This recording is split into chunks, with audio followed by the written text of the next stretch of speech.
I am the Tofu Golem. Please enjoy the video. You begin by confirming prerequisites: Aadhaar, PAN, employer Esic code, and a working mobile number. Once confirmed, open the Esic Sso portal and choose New User Registration.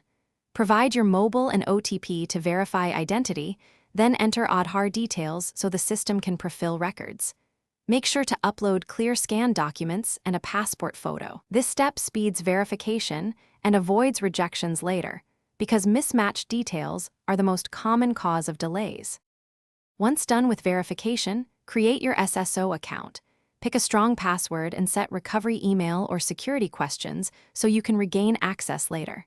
Then complete the detailed forms, personal info, employer and wage details, and bank account for reimbursements.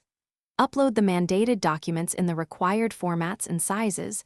The portal validates file types.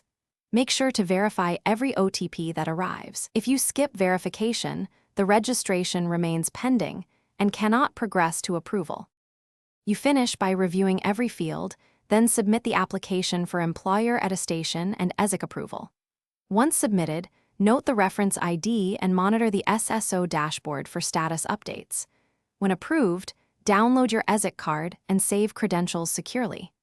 If the application is rejected, carefully read the rejection notes, then correct the specific fields and re-upload documents. A common quick fix is mismatched names or scan files with wrong formats. Correcting those usually clears the issue fast. Thanks for watching. Consider subscribing if we helped you today.